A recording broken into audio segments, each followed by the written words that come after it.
Myself, A.K. Singh, Faculty of Physics for TGT and PGT, Ananya academy Prayagraj Allahabad. Dear student, आपको अच्छी तरह से पता है कि जो वैकेंसी आई हुई है वर्तमान में, एक बड़ी अच्छी अपॉर्चुनिटी आपके सामने है और उस अपॉर्चुनिटी को आपको अच्छी तरह से क्या करना है, गेन करना है, राइट।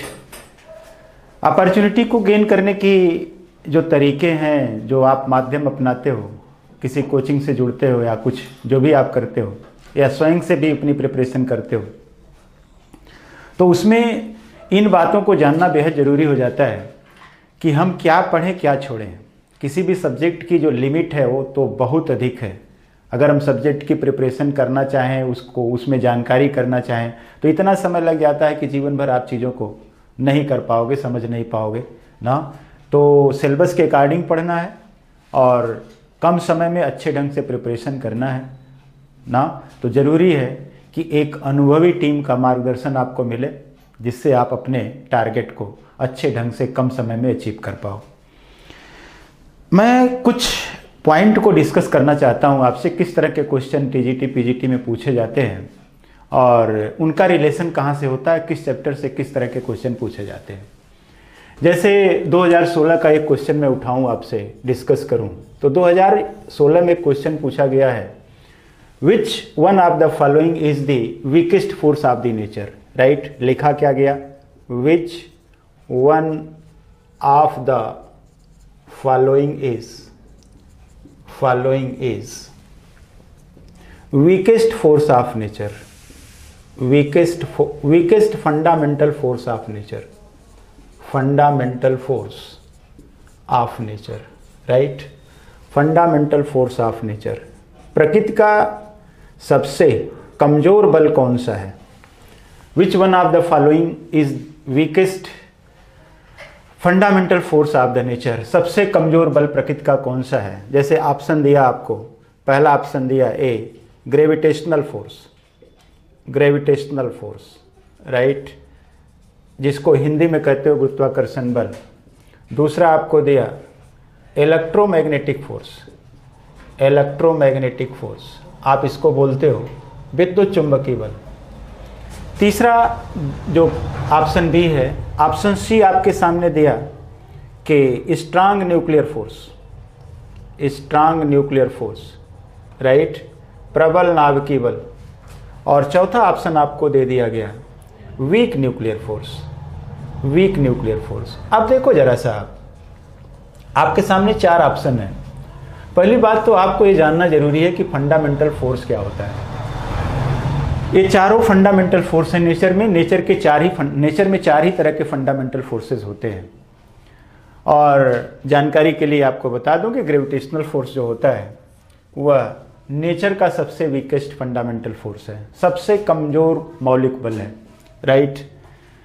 अब देखो जरा सा क्वेश्चन कैसे बन सकते हैं और इसको किस तरह की ट्विस्टिंग आप दे सकते हो। जैसे आपसे दे दिया जाए कि in which one of the following is the fundamental force, इसमें से कौन फंडामेंटल फोर्स है। जैसे आपको दे दिया गया कि टेंशन दे दिया गया, स्प्रिंग फोर्स दे दिया गया ना, इसके साथ साथ आपको दे दिया गया कि वेट आपका दे दिया गया और एक दिया गया इलेक्ट्रोमैग्नेटिक फोर्स।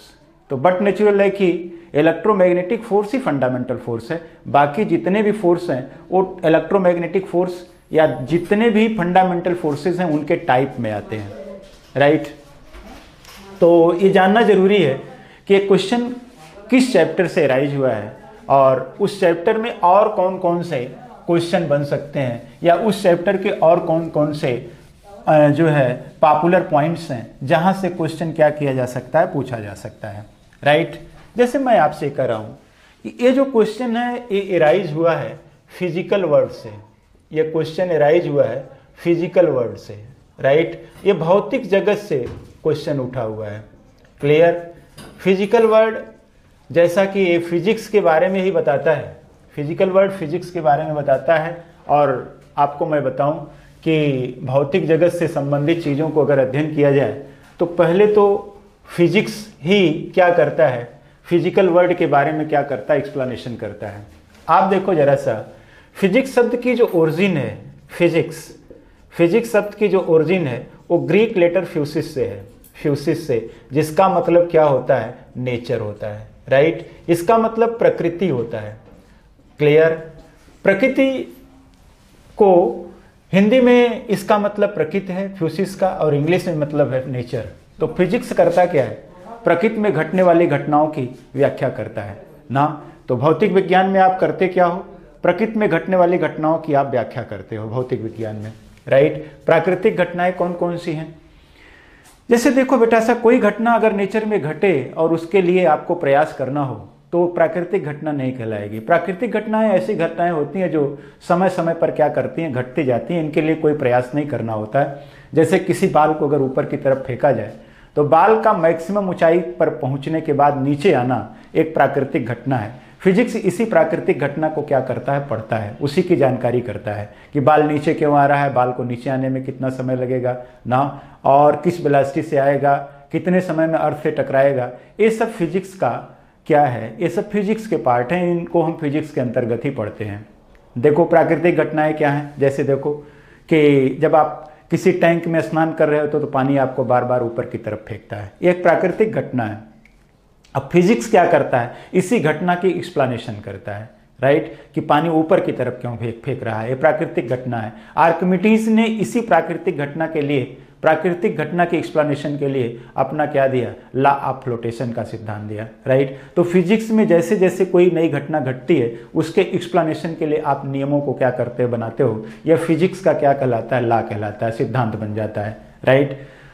तो जैसे प्रकृति में अगर कोई नई घटना घटेगी तो उसके लिए अगर पुराने नियमों से उस घटना की व्याख्या नहीं हो पाएगी तो हम नया नियम बनाएंगे। तो फिजिक्स में पहले घटना घटती है, उसके बाद नियम बनते हैं, उसके बाद सिद्धांत बनते हैं, राइट। अब देखो जरा सा, अगर फिजिक्स में घटने वाली घटना की हमें व्याख्या करनी है तो हम उसकी व्याख्या कैसे करेंगे, किसके आधार पर हम फिजिक्स में घटने वाली किसी घटना की व्याख्या करेंगे। तो आपको जानकारी के लिए बता दिया जाए कि कोई घटना अगर नेचर में घटती है तो उसके लिए रिस्पांसिबल क्या होता है, इंटरैक्शन रिस्पांसिबल होता है, अंतरक्रिया उत्तरदायी होती है, राइट। अगर दो बॉडी के बीच में, दो ऑब्जेक्ट के बीच में किसी तरह का कोई फोर्स काम करेगा तो निश्चित रूप से कुछ समय बाद उनके इस इंटरैक्शन के कारण एक फोर्स उनके बीच में काम करेगा, राइट। इस इंटरैक्शन के कारण, जो कि इंटरैक्शन का मतलब फोर्स ही है, एक फोर्स, इस फोर्स के कारण आगे चल करके कोई एक नई घटना यहाँ पर क्या करेगी, घटेगी, राइट। इसका मतलब क्या है कि इंटरैक्शन ही वह रिस्पांसिबल फैक्टर है जिसके कारण नेचर में कोई घटना क्या करती है, घटती है। अब देखो जरा सा, कुछ फंडामेंटल इंटरैक्शन है जिनके आधार पर हम प्रकृति में घटने वाली किसी घटना की क्या करते हैं, व्याख्या करते हैं। तो आप देखो जरा सा, नेचर में कितने तरह के फंडामेंटल इंटरैक्शन है, कितने तरह के फंडामेंटल फोर्सेस हैं। तो आप यहाँ पर पहला पॉइंट दोगे, fundamental forces in nature, fundamental forces in nature, right. Nature, प्रकृति के मौलिक बल कौन कौन से हैं, प्रकृति के मौलिक बल, राइट। प्रकृति के मौलिक बल, हिंदी में कहते हो मौलिक बल, आप इसे बोलते हो, क्लियर। देखो बेटा, ये फंडामेंटल फोर्सेस जो है, इसका मतलब क्या है, ये जो नेचर में पाए जाने वाले जो मौलिक बल हैं, इन्हीं के आधार पर हम प्रकृति में घटने वाली हर घटना की क्या कर लेते हैं, व्याख्या कर लेते हैं। इसीलिए इसको हम क्या कहते हैं, नेचर का फंडामेंटल फोर्स कहते हैं। तो आपको अच्छी तरह से पता है कि फंडामेंटल फोर्सेस अगर नेचर में है तो कितने तरह के फंडामेंटल फोर्सेस हैं नेचर में। तो आप यहाँ पर लिखोगे 4 types of fundamental forces, 4 types of fundamental forces, 4 types of fundamental forces, right.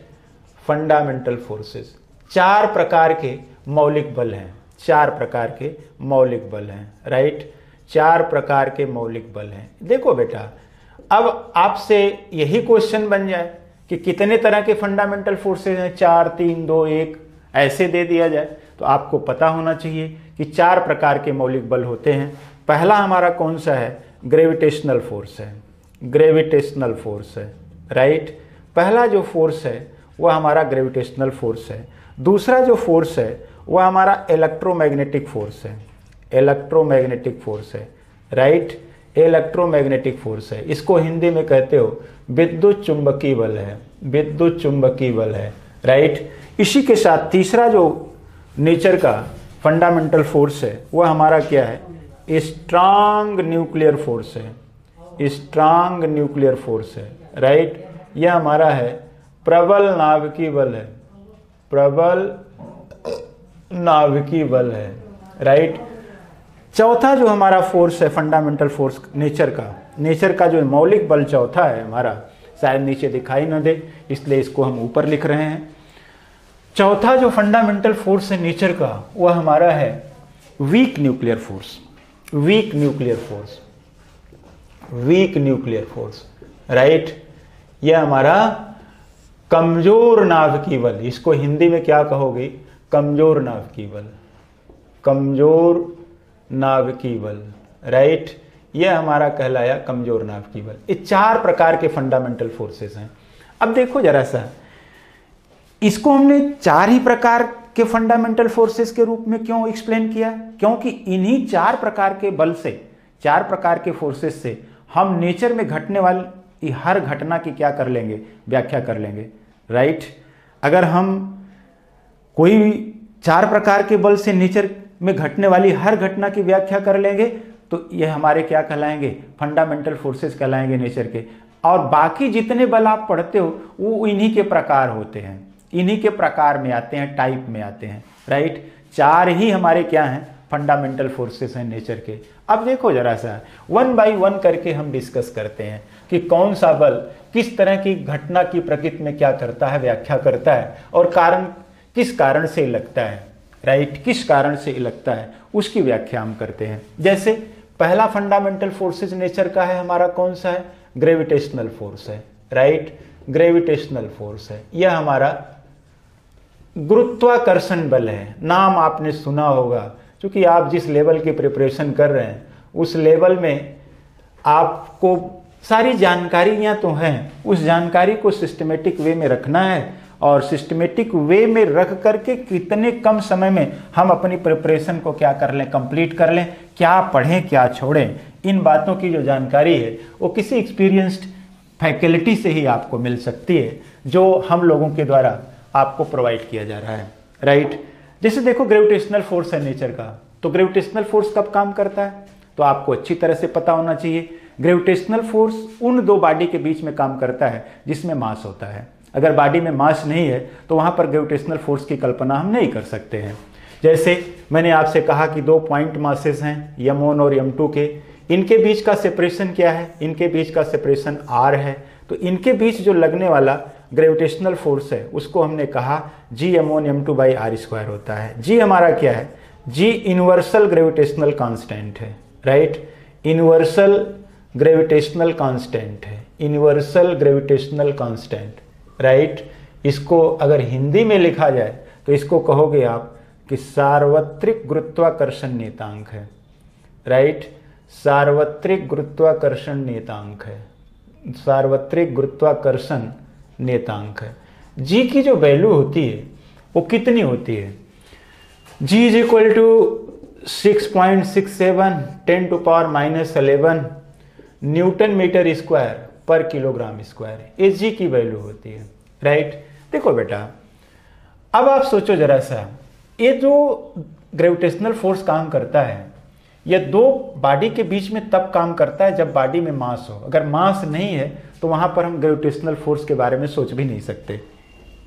अब आप देखो जरा सा, ग्रेविटेशनल फोर्स वास्तव में जो है कि समझ में तब आता है जबकि दो इंटरैक्टिंग बॉडी में से एक का मास बहुत अधिक हो। जैसे हमारे और आपके बीच, हमारे और आपके पास भी मास है, लेकिन यह मास, इस मास के कारण जो इंटरैक्शन है, जो ग्रेविटेशनल फोर्स है, वो समझ नहीं आता है, उसका अनुभव हम नहीं कर पाते हैं। क्यों नहीं कर पाते हैं, इसलिए नहीं कर पाते हैं कि ग्रेविटेशनल फोर्स का अनुभव, एप्रिसिएशन तभी हो पाता है जब कम से कम एक बॉडी का मास क्या हो, बहुत ज़्यादा हो। जैसे अर्थ और हमारे बीच का जो इंटरेक्शन है, जो ग्रेविटेशनल फोर्स है, वो समझ आता है, क्योंकि अर्थ का मास हमारे मास के कंपैरेटिवली क्या है, बहुत अधिक है। या दो बॉडी के बीच में जिनके मास बहुत ज़्यादा है उनके बीच में ग्रेविटेशनल फोर्स का हम अनुभव कर सकते हैं, जैसे सन और अर्थ के बीच का ना। सन और अर्थ के बीच का जो इंटरेक्शन है, यह इंटरेक्शन रिस्पॉन्सिबल है किसके लिए? अर्थ के रोटेशन के लिए। अर्थ सन के चारों तरफ क्या करता है? चक्कर लगाता है। यहाँ पर देखो ये ग्रेविटेशनल फोर्स किन किन बातों का एक्सप्लेनेशन कर लेता है। जैसे हम अपने भार का अनुभव करते हैं, तो हम अपने भार का अनुभव क्यों करते हैं? ग्रेविटेशनल फोर्स के कारण। पृथ्वी हमको अपनी तरफ खींचती है, इसलिए हमारे द्वारा पृथ्वी पर बल लगाया जाता है, फोर्स लगाया जाता है। और जब हम पृथ्वी पर फोर्स लगाते हैं तो अर्थ रिएक्शन के फलस्वरूप हम पर एक फोर्स लगाता है, राइट, जिसके कारण हम अपने वेट को एक्सपीरियंस करते हैं। कोई बॉडी नीचे क्यों गिरती है, इसका एक्सप्लेनेशन हम ग्रेविटेशनल फोर्स के द्वारा करते हैं। सैटेलाइट जो होता है प्लेनेट के चारों तरफ कैसे चक्कर लगाता है, इसका एक्सप्लेनेशन ग्रेविटेशनल फोर्स के द्वारा करते हैं ना। और प्लेनेट स्टार के चारों तरफ कैसे चक्कर लगाता है, इसका एक्सप्लेनेशन हम किसके द्वारा करते हैं? ग्रेविटेशनल फोर्स के द्वारा करते हैं। देखो स्टार का फॉर्मेशन कैसे होता है ना, कैसे स्टार बनता है, कैसे उसकी मृत्यु होती है, इन सारी चीज़ों की जानकारी हम ग्रेविटेशनल फोर्स के द्वारा कर पाते हैं। एक और मैं आपको बात बताऊं कि ग्रेविटेशनल फोर्स अगर सपोज करो 1-1 किलोग्राम के दो बॉडी हैं, तो इनके बीच लगने वाला जो ग्रेविटेशनल फोर्स है जी की वैल्यू कितनी है? 6.67 इंटू 10⁻11 इंटू 1 kg के हैं। 1 मीटर की दूरी पर है तो 1 का स्क्वायर हो गया, तो यानी ग्रेविटेशनल फोर्स कितना हुआ? 6.67 10⁻11 न्यूटन। ये इस फोर्स का हम अनुभव ही नहीं कर पाएंगे। आपको अच्छी तरह से पता है कि यह फोर्स नेचर का सबसे कमजोर फोर्स है, जो कि 2016 में पूछा गया है, राइट। आपसे 2016 में पूछा गया कि gravitational which one of the following is the weakest force of the nature. दिया गया था और पूछा गया था कि इनमें से कौन प्रकृति का क्या है? सबसे कमजोर बल है। तो आप बताओगे कि ग्रेविटेशनल फोर्स प्रकृति का क्या है? सबसे कमजोर बल है। देखो बेटा, अगर दो बॉडी हैं हमारे पास, तो दोनों के बीच में क्या है? दोनों के बीच में इंटरेक्शन काम करता है, और इंटरेक्शन ही हमारा क्या है? अंतरक्रिया ही क्या है? फोर्स है, राइट।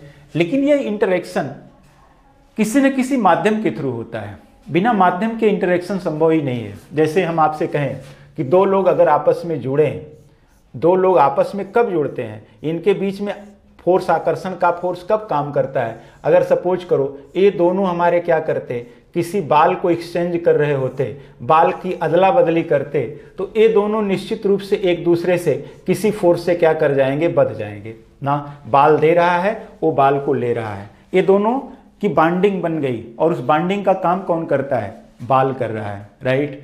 तो बाल हमारा मेडिएटेड पार्टिकल है, जिसके कारण इन दोनों के बीच में इंटरेक्शन क्या करता है? काम करता है, राइट। तो ग्रेविटेशनल फोर्स में जो मेडिएटेड पार्टिकल है उसका नाम है ग्रेविटान, राइट। आपसे पूछ लिया जाए व्हाट इज अ ग्रेविटान, तो आप कहोगे कि graviton is the mediated particle which are responsible for the gravitational force. Graviton हमारा एक मध्यस्थ कण है जो कि ग्रेविटेशनल फोर्स के लिए क्या है? उत्तरदायी है। ग्रेविटान, जैसा कि आपको पता है, इस पार्टिकल को अभी तक तो खोजा नहीं गया है, इसकी खोज नहीं हो पाई। जैसे मेंडलीव के पीरियाडिक टेबल में बहुत सारे एलिमेंट की खोज नहीं हुई, लेकिन उनके नेचर के बारे में पूरा डिस्कशन कर दिया गया।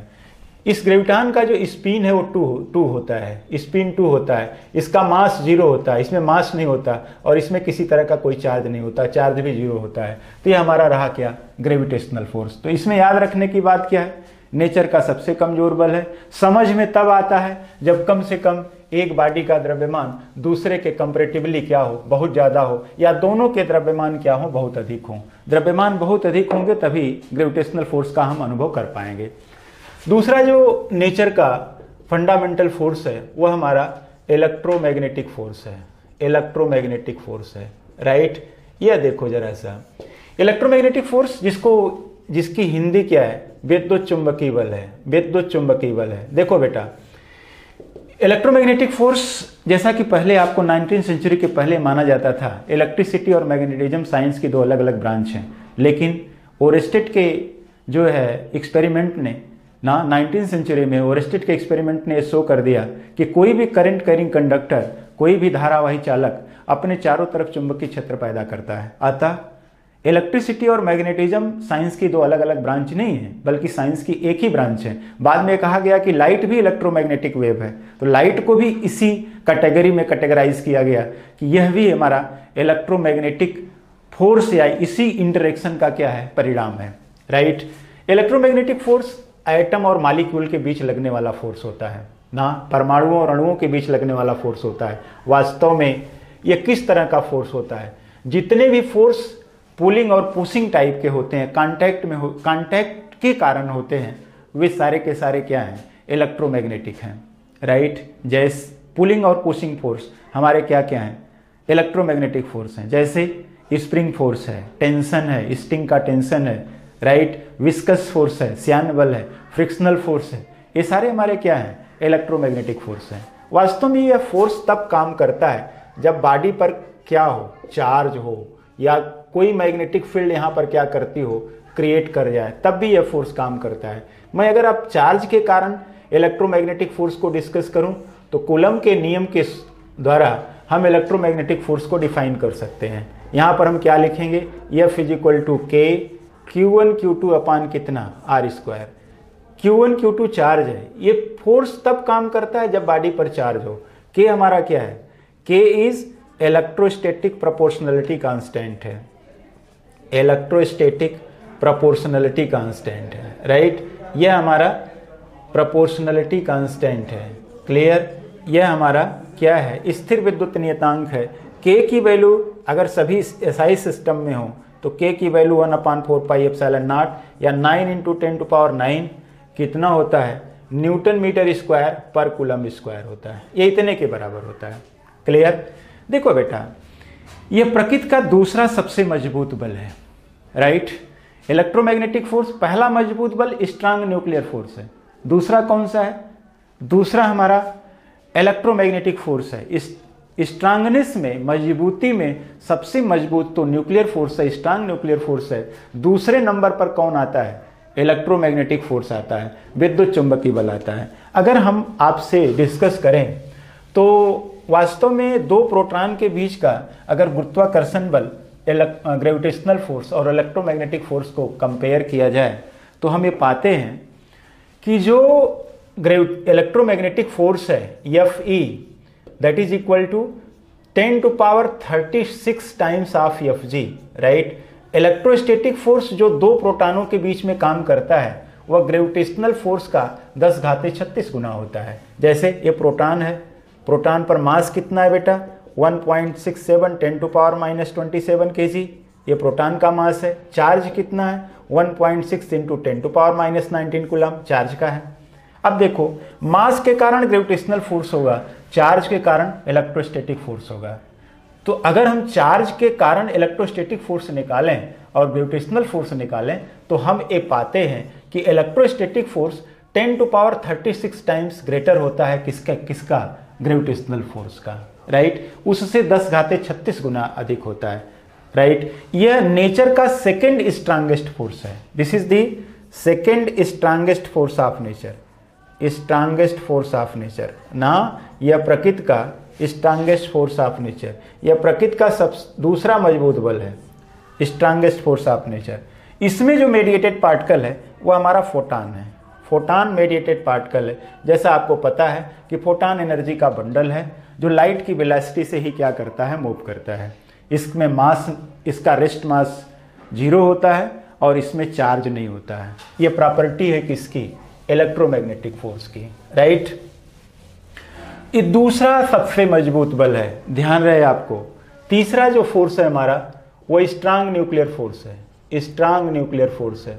आप देखो जरा सा, स्ट्रांग न्यूक्लियर फोर्स यानी मजबूत नाभिकीय बल, मजबूत नाभिकीय बल। ये है क्या बेटा?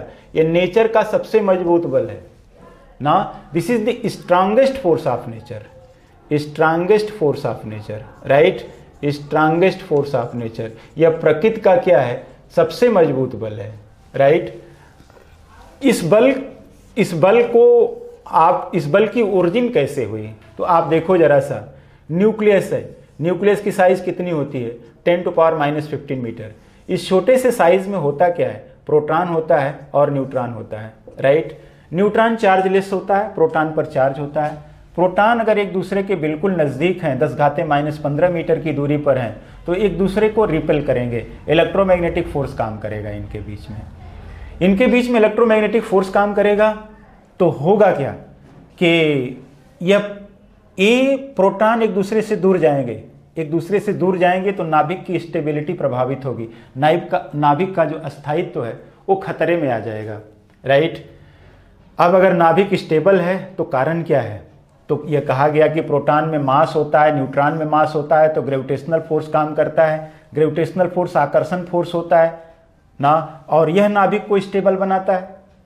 तो ये पाया गया कि ग्रेविटेशनल फोर्स तो बहुत छोटा फोर्स है, किसके कंपैरेटिव, इलेक्ट्रोमैग्नेटिक फोर्स के कंपैरेटिव, इसलिए यह फोर्स नाभिक की स्टेबिलिटी की एक्सप्लेनेशन नहीं कर पाएगा, उसकी व्याख्या नहीं कर पाएगा। तो पाया गया कि नाभिक की स्टेबिलिटी की व्याख्या कौन करेगा, तो माना गया कि कोई फोर्स काम करता है, जिस फोर्स का नाम रखा गया स्ट्रांग न्यूक्लियर फोर्स काम करता है। और ये स्ट्रांग न्यूक्लियर फोर्स किसके किसके बीच में काम करता है, प्रोटॉन प्रोटॉन के बीच में काम करता है, न्यूट्रॉन न्यूट्रॉन के बीच में काम करता है, प्रोटॉन न्यूट्रॉन के बीच में काम करता है। और काम कैसे करता है कि जब नाभिक में किसी तरह की अस्थायित्व की कंडीशन आती है, प्रोटॉन एक्साइटेड स्टेट में जाता है या न्यूट्रॉन जाता है, तो होता क्या है कि पाई मेसान का एक्सचेंज होने लगता है। इसी पाई मेसान के एक्सचेंज के कारण ही स्ट्रांग न्यूक्लियर फोर्स की ओरिजिन होती है, राइट। तो इसके बारे में आपने देख लिया, स्ट्रांग न्यूक्लियर फोर्स के बारे में आपने देख लिया। अब नेचर का जो चौथा फोर्स है जिसके बारे में मैं आपसे अब डिस्कस करूं, वह हमारा क्या है, वीक न्यूक्लियर फोर्स है। वीक न्यूक्लियर फोर्स यानी कमजोर नाभिकीय बल, वीक न्यूक्लियर फोर्स, कमजोर नाभिकीय बल, राइट, कमजोर नाभिकीय बल। और कमजोर नाभिकीय बल आप देखो क्यों ओरिजिन होती है इसकी और किस घटना की व्याख्या करता है। Z = 83 से ऊपर के जितने भी एलिमेंट हैं वो रेडियो एक्टिव हैं, उनसे अल्फा बीटा गामा रेज बाहर निकलता है। नाभिक से निकलने वाले बीटा रेज या दूसरे एलिमेंट्री पार्टिकल का जो इमिशन है वह वीक न्यूक्लियर फोर्स के द्वारा एक्सप्लेन होता है, वीक न्यूक्लियर फोर्स के द्वारा एक्सप्लेन होता है। वीक न्यूक्लियर फोर्स में होता क्या है, देखो बेटा, वही नाभिक स्टेबल होता है जिसमें n/p का रेशियो 1.6 के बराबर है। अगर n/p का रेशियो 1.6 से बड़ा हो जाता है तो नाभिक अनस्टेबल हो जाता है। तो निश्चित रूप से n/p का रेशियो नाभिक चाहेगा कि 1.6 से कम हो या ज़्यादा से ज़्यादा उसके बराबर हो। इसलिए होता क्या है, अगर कभी प्रोटॉन के एक्सेस के कारण नाभिक अनस्टेबल हो रहा है तो प्रोटॉन न्यूट्रॉन में बदलेगा, और जब प्रोटॉन न्यूट्रॉन में बदलेगा तो आपको अच्छी तरह से पता है कि क्या निकलेगा। आप यहाँ पर देखो, एक पार्टिकल निकलेगा जिसको हम पॉजिट्रॉन के नाम से जानते हैं। यह इलेक्ट्रॉन का एंटी पार्टिकल है, और इसके साथ साथ एक एलिमेंट्री पार्टिकल निकलेगा जिसको हम न्यूट्रिनो के नाम से जानते हैं, राइट। तो इस तरह से यह प्रक्रिया नाभिक में चलती रहती है।